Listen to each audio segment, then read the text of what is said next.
नमस्कार दोस्तों, आपके अपने चैनल एग्जाम विजय पर आपका हार्दिक स्वागत है। आप सभी अपने इस चैनल एग्जाम विजय को ज़्यादा से ज़्यादा लाइक, शेयर, सब्सक्राइब और कमेंट करें। साथियों, अपने इस चैनल को स्टडी रिलेटेड ग्रुप में ज़्यादा से ज़्यादा शेयर करें।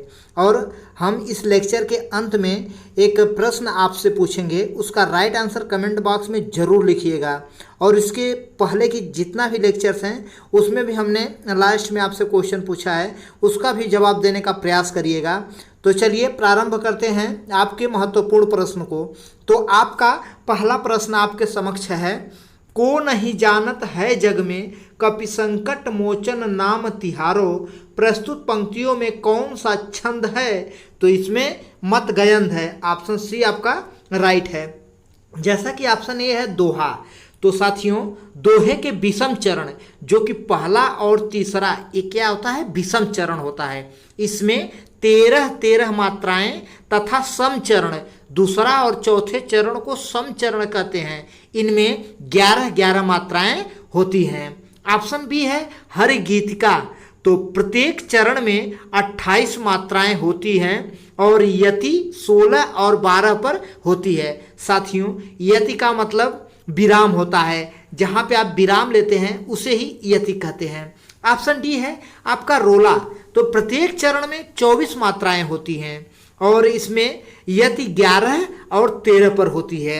अगले क्वेश्चन पे चलते हैं। क्वेश्चन नंबर 2 है आपका, श्री गुरुचरण सरोज रज निजमन मुकुर सुधारी, बरनऊ रघुवर विमल जसु दो जो दायक फल चारी। तो प्रस्तुत पंक्तियों में कौन सा छंद है? तो इसका राइट आंसर हो जाएगा ऑप्शन ए है आपका दोहा। तो साथियों, ध्यान देने की बात है, जो आपका दूसरा चरण है निजमन मुकुर सुधारी और आपका चौथा चरण है जो दायक फलचारी। तो इसमें जो तुक है सुधारी चारी, तो यहाँ पे तुक समान मिल रहा है। तो इस प्रकार है आपका दोहा। आपका ऑप्शन बी है सोरठा। तो सोरठा के पहले और तीसरे चरण में 11 मात्राएं और दूसरे और चौथे चरण में 13 मात्राएं होती हैं। ध्यान दीजिएगा, दोहे का उल्टा सोरठा है। ऑप्शन सी है चौपाई। तो चौपाई के प्रत्येक चरण में 16 मात्राएं होती हैं। ऑप्शन डी है बरवय। तो बरवय में विषम चरण में 12 और सम चरण में 7 मात्राएं होती हैं। अगले क्वेश्चन पे चलते हैं। क्वेश्चन नंबर 3 है आपका, सुनु सिय सत्य आशीष हमारी, पूजा ही मन कामना तुम्हारी। प्रयुक्त पंक्तियों में कौन सा छंद है?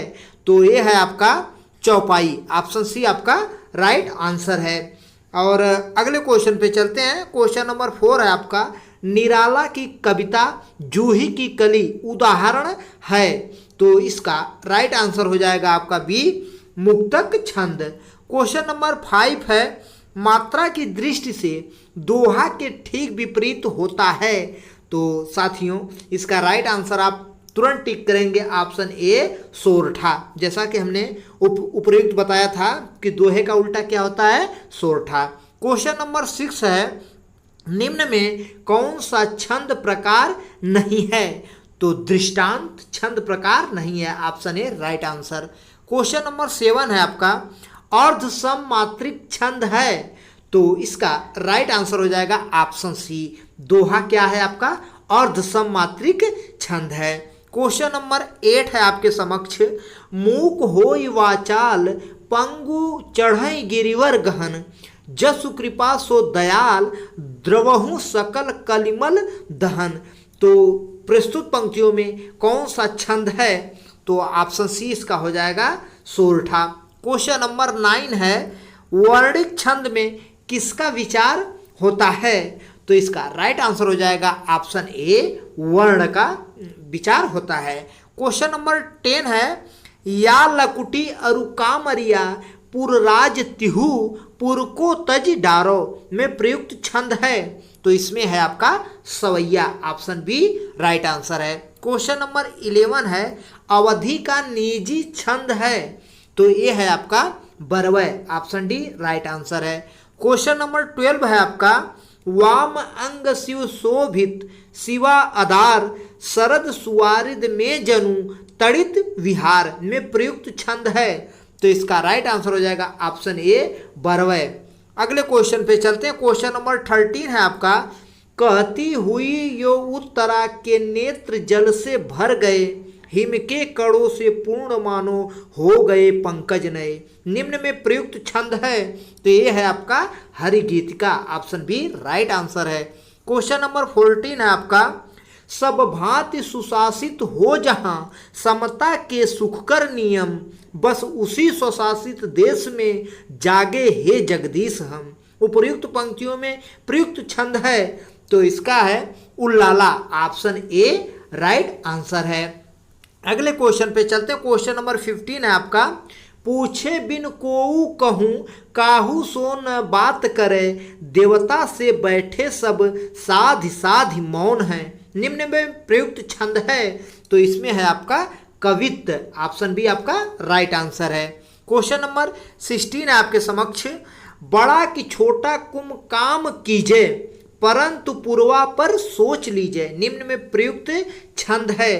तो इसका राइट आंसर हो जाएगा ऑप्शन ए उपेंद्र वज्रा। उपेंद्र वज्रा जो कि वर्णित छंद है। क्वेश्चन नंबर 17 है आपका, चौपाई के प्रत्येक चरण में मात्राएं होती हैं? तो चौपाई के प्रत्येक चरण में साथियों 16 मात्राएं होती हैं। ऑप्शन डी राइट आंसर है। अगले क्वेश्चन पे चलते हैं। क्वेश्चन नंबर 18 है, चारों चरणों में समान मात्रा वाले छंद को क्या कहते हैं? तो इसका राइट आंसर हो जाएगा ऑप्शन ए सममात्रिक छंद। क्वेश्चन नंबर 19 है, वीर या आल्हा किस प्रकार का छंद है? तो ये है आपका मात्रिक छंद। ऑप्शन बी राइट आंसर है। क्वेश्चन नंबर 20 है आपका, छंद शास्त्र के आदि प्रणेता थे? तो ये हैं पिंगल ऋषि। ऑप्शन बी राइट आंसर है। क्वेश्चन नंबर 21 है आपका, किसको पुकारे यहाँ रोकर अरण्य बीच, चाहे जो करो शरण्य शरण तिहारे हैं, प्रयुक्त पंक्तियों में कौन सा छंद है? तो इसमें है आपका ऑप्शन सी, ये आपका क्या है घनाक्षरी है। जैसा कि ऑप्शन डी है उभय छंद। तो साथियों उभय छंद क्या है? गणों में वर्णों का बधा होना प्रमुख लक्षण होने के कारण इसे उभय वर्णिक वृत्त छंद कहते हैं। इस छंद में मात्राओं और वर्ण की समानता बनी रहती है। तो साथियों इस प्रकार आपके महत्वपूर्ण प्रश्न यहाँ पे समाप्त होते हैं। हमने प्रीवियस डे आपसे एक क्वेश्चन पूछा था।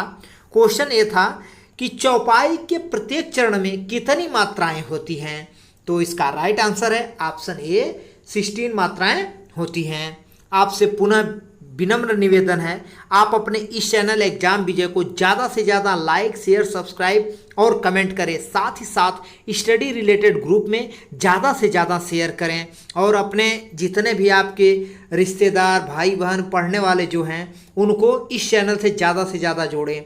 आपके लिए एक क्वेश्चन है छंद कितने प्रकार के होते हैं?